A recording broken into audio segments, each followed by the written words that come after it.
Good afternoon, everybody. Just want to make a quick, everyone have their headphones on, everyone good? Yes? Can everyone hear? Okay. Thank you so much for coming. What I'd like to start out with is the buying process and the buying landscape has definitely changed. Just a quick show of hands, how many people have actually gotten an email or a phone call from a seller recently, or consumer or the business side, where you never responded, or you never engaged? I think all of us would probably agree we've probably gotten those mails and didn't really engage. So my name is Brian Galicia. I've been at Microsoft for 11 years. I'm not going to describe in this session how do we turn relationships into revenue. I think all of us would agree that when we engage with customers, it's no longer just the engagement of reaching out blindly and hoping we get a response. It's now being able to engage in a conversation, a relevant conversation, to where imagine in any size of your organization, I know we probably have large companies to small companies. Imagine being able to allow your selling organization to take advantage of the integration as well as the relationships that your organization may have to unlock that relationship to allow sellers to engage in relevant conversations. So this is my background. Feel free to engage with me if you choose to socially. If anyone wants to be part of the demonstration, there will be a very small demonstration in the conversation. Or if you just want content on what you're going to learn, what the outcomes you're going to come away from the session, that link is a very simple link, and I'll have it at the end as well, that actually has relevant information as to how you can get started with turning relationships into revenue. So when you think about the journey, how many people knew that Microsoft acquired LinkedIn about a year ago? I think everyone would agree. How many people actually utilize LinkedIn every day or have a profile? I think everyone does too. So you think about LinkedIn, LinkedIn offered such a great value to you as an organization, but now that it's part of Microsoft, there's great synergy between our two organizations. You may have heard from Hayden Stafford, who's our VP of the Dynamics business earlier today in the keynote, about how we're empowering organizations to do more. So you think about LinkedIn, LinkedIn's value proposition in their mission statement is to empower business professionals to create connections, to talk about best practices, to engage in relevant conversations. And so when you think about the merging of the two, that offers great value to you as customers who may be evaluating whether or not, hey, now that LinkedIn's part of Microsoft, what types of value can we expose through that relationship? So you think about how many people actually have LinkedIn profiles, and this is a stat that just came out a couple of weeks ago because LinkedIn celebrated their 15-year anniversary. There are over 500 million members, each of you probably in this room right now, who have profiles on the platform. And you might be thinking, okay, big deal, Brian, why does 500 million, what does that mean to me in my organization? So imagine your organization being able to tap in a secure, private manner the opportunity to engage in relevant conversations because there's 500 million people on the platform.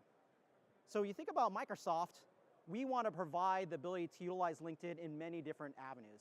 So we're going to focus on selling because that's what we are here for at the Apttus conference. But know that when we think about LinkedIn, LinkedIn is adding value across many different scenarios.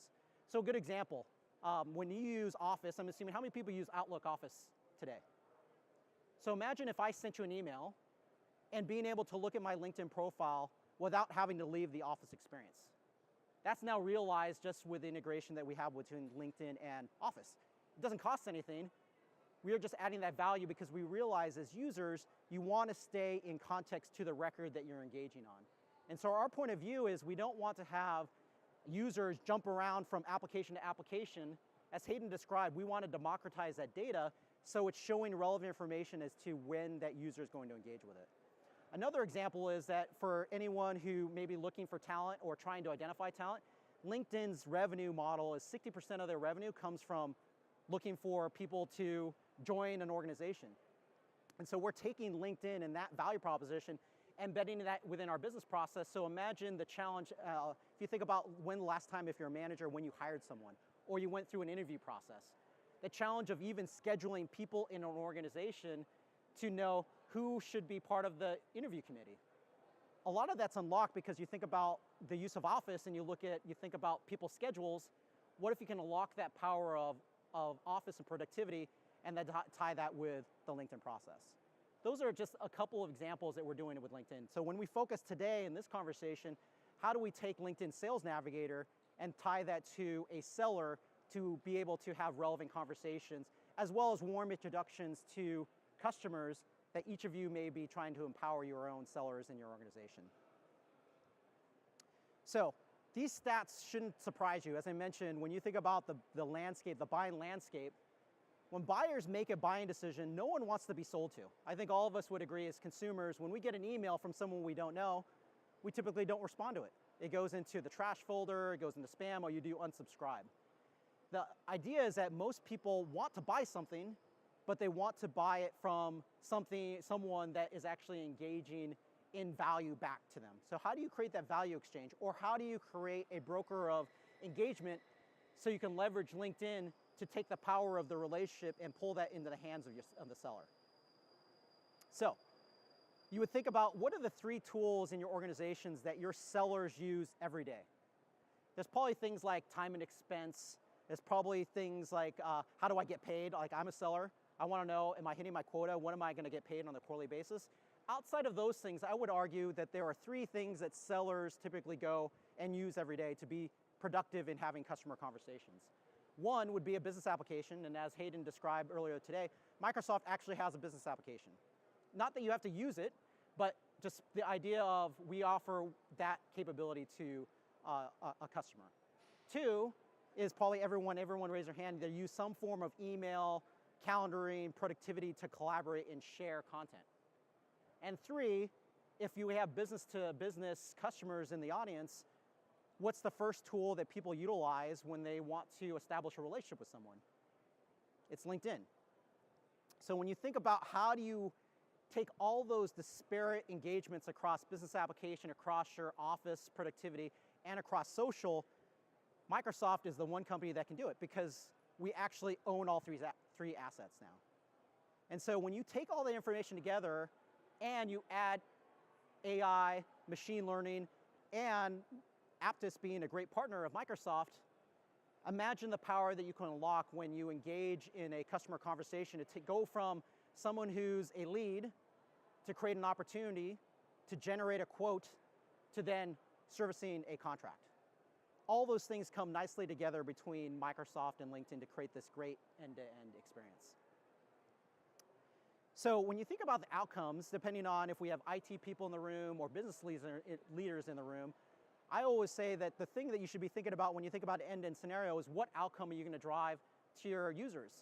Of course, at the bottom line, you want to increase revenue, you want to drive pipeline, you want to make the tool easy to use for your sellers.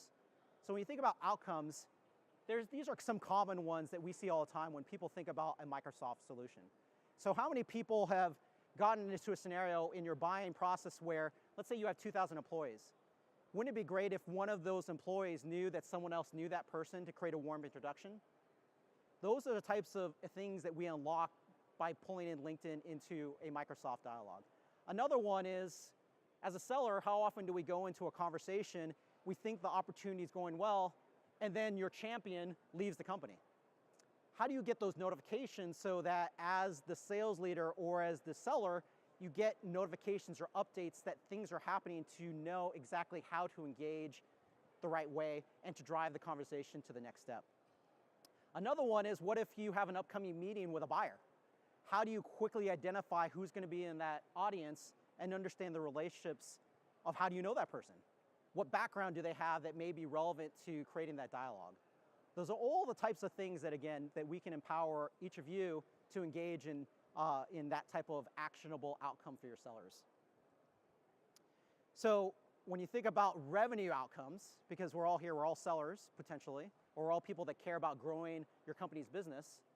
When you think about pipeline and closed deals, because that's what we're all about, we want, as sellers, we want to be able to drive revenue and have valuable conversations with our customers.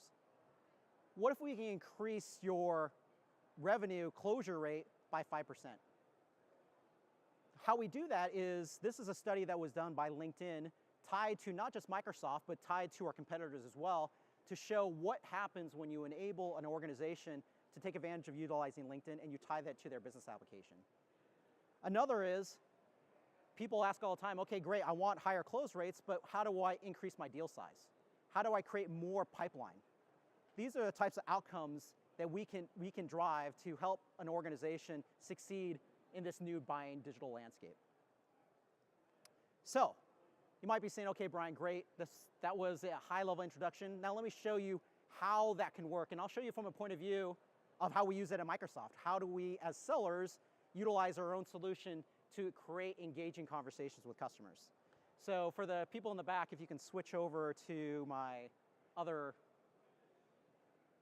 PC. Perfect, thank you. So when you think about your buyers or your sellers today, how many people have sellers that are aligned by managed accounts? Like they have a set of named accounts? Handful. And then I guess assuming that the other people in the audience, you're aligned by territory or geography. I would assume from the nods of heads that's probably the case. So I'm just gonna take an example. All sellers have some type of account list that they have in Excel or whatever it may be. I'm just using the very basic example because people think Excel is somewhat of a basic CRM tool. So what if I went in and I have 15 accounts here. I'm gonna take these 15 accounts and I'm going to paste them into Sales Navigator. So this is different than free LinkedIn because this is offering a more wealth of information. We'll talk about more detail. It's offering more value and unlocking more data to allow your sellers to target the right audience. So I'm gonna use a simple example of pasting those 15 accounts in this field value, and notice what happens in the very top right. I went from 0 LinkedIn contacts to 28,000 people that a seller potentially could go after. And you might be saying, Brian, I would never go after 28,000 people. That's too many people. So you can see there's a whole bunch of filters that allow your sellers to get more narrow focus as to how do you create engaging conversations with the people you want to have a conversation with. So I'm gonna go target people with a marketing title. Pretty straightforward. So regardless of your role, if you're manufacturing, if you're in retail, if you're in financial services, whatever your company does, you can target specific titles, because I assume that your sellers go after a conversation relevant to what someone does in an organization. So notice at the very top, I went from 28,000 records to 546 just within a couple seconds. So you might be saying, again, Brian, not relevant, I will never target 546 people. I don't have time in the day to go target 546 people. So for those of you who are aligned by geography, what if I can put in Los Angeles here? So now I'm narrowing it down just for people in those 15 companies that have some type of role in marketing that are based in the greater Los Angeles area, because that's my territory. You can see I immediately got down to 4 people, which is more manageable as a seller. That is a very relevant piece of content. Now you may be saying, okay, Brian, great, I get to 4 people. Where do the relationships come in? Like, these are people I probably don't know. So I'm gonna do a search here, and you're gonna see that for these 4 people, I know some of them. Notice that there's some that actually have a 1st degree, 2nd degree connection, and then some that have a 3rd degree connection. So at Microsoft, I'll throw out a stat, and these stats are gonna vary based upon your organization. At Microsoft, we have over 140,000 employees between Microsoft and LinkedIn. Out of those 140,000 employees, we're connected to 8.5 million people. So to put that into perspective, if anyone's been to the city of New York or Manhattan, that's basically the population. So as a Microsoft sales leader, when I get engaged in customer conversations, there's potentially 8.5 million people that someone in Microsoft or LinkedIn can make an introduction to. I don't know 8.5 million people, but guess what? My colleagues, my 140,000 colleagues at Microsoft do. So imagine your organization, if you're an organization of 10, of 100, of 500, or the size of Microsoft, 10,000, imagine being able to unlock those relationships because you work at the same company.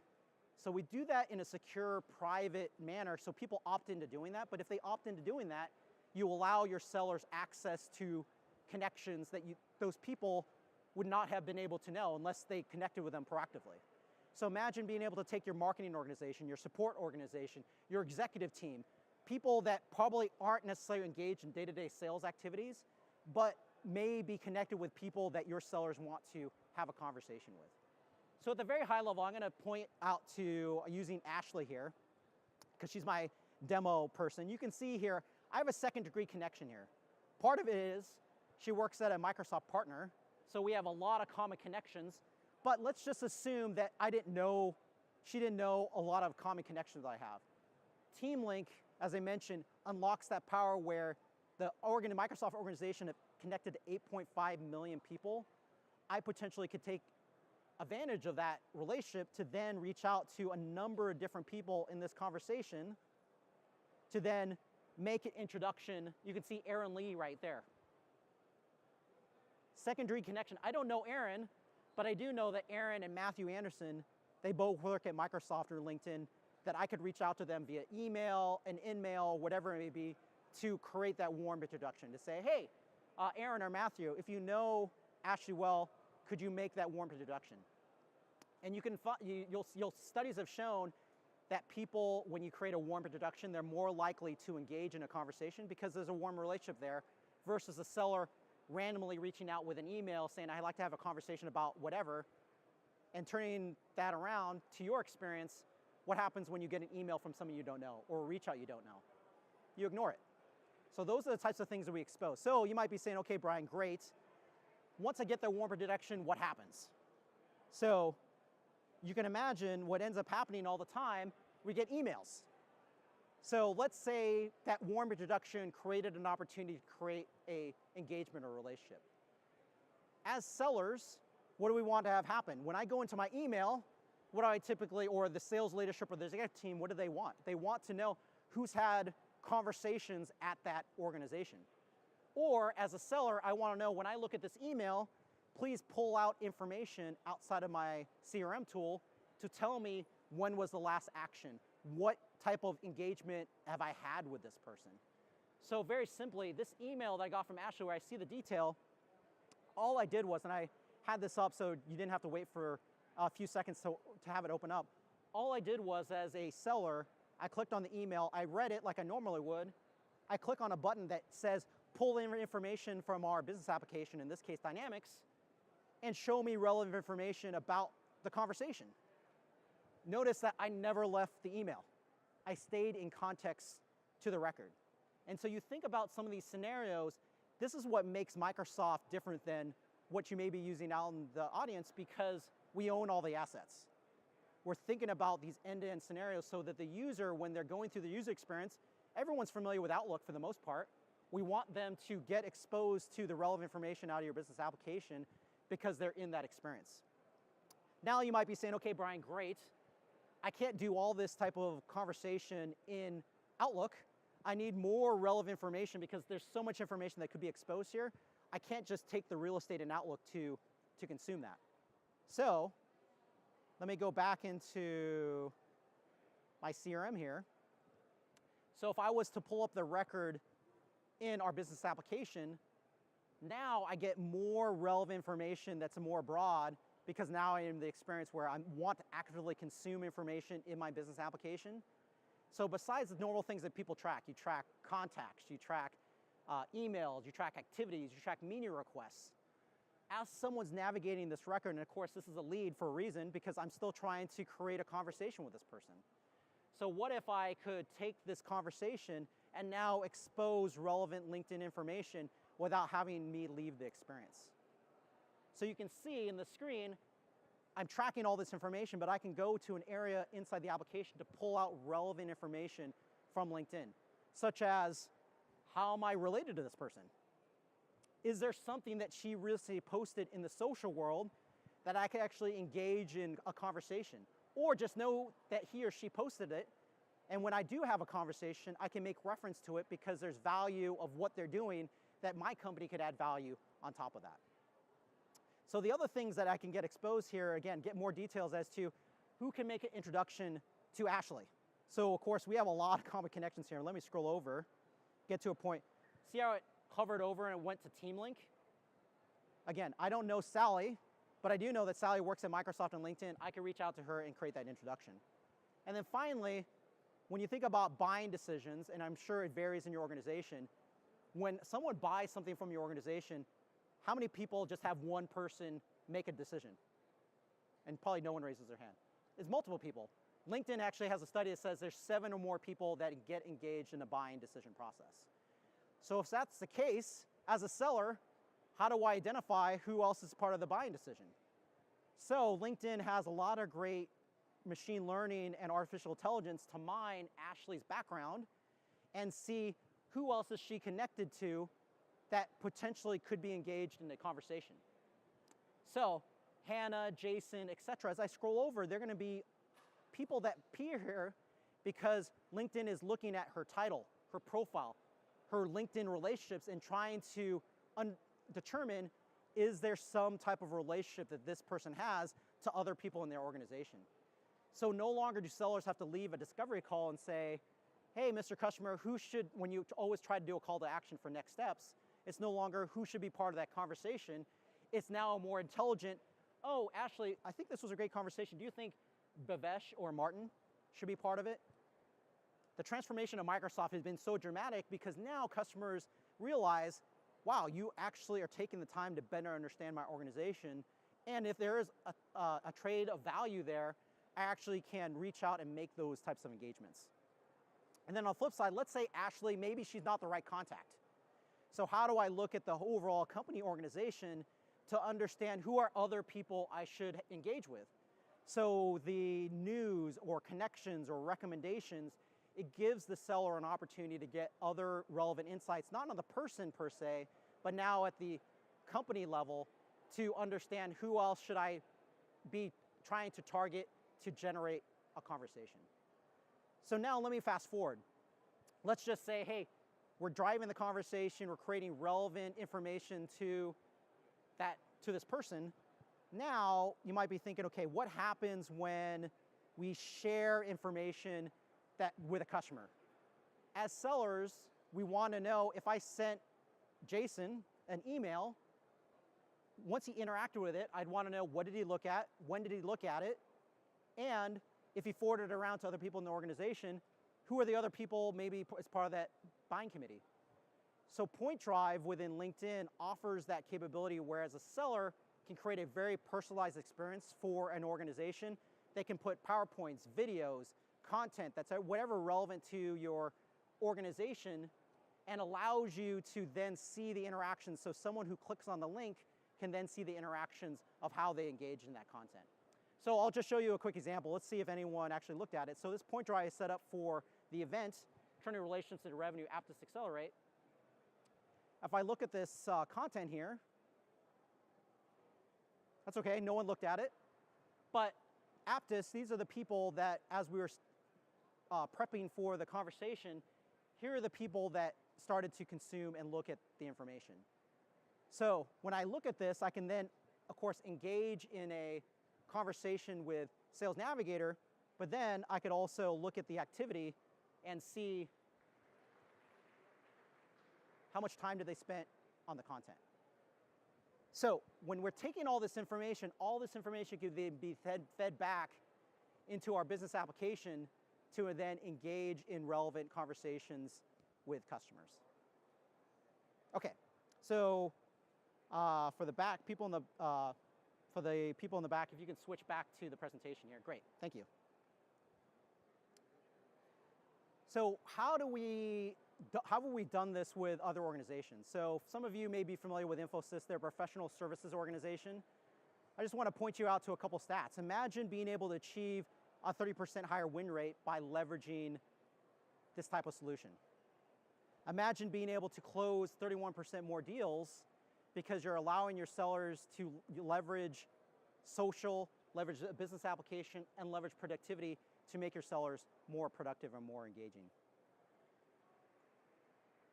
Other is, as you saw maybe from Hayden's keynote this morning, Microsoft is actually a leader in this space. Even though you may have seen press releases or articles about other vendors that claim that they're number one, we're actually making a lot of traction from third party as well that shows the value of what we're doing. I think one thing in particular that you see here, the possibilities of what we're doing LinkedIn, because now that LinkedIn's been part of Microsoft for about a year, we are just scratching the surface in regards to how do we provide this higher level value to customers like yourself. If you're utilizing LinkedIn today, or you might be evaluating LinkedIn, these are the types of things that elevate the ability for us to provide value to you as an organization.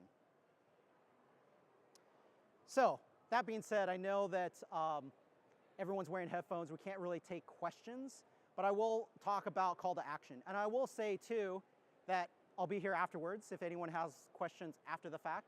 Happy to engage in the conversation, or feel free to reach out to me socially. Happy to engage that as well. We actually have a booth downstairs that's manned by great people. Victor and Dave are their names. If you want to learn more, see more detail about how this may be relevant for you, actually see how does Apttus integrate to the broader Microsoft point of view, we actually have information there. Second, you may be aware, depending on where you are, if people are from the San Francisco area, or if you're not, we have what's called Microsoft Technology Centers all over the world where we would love to have a conversation with you.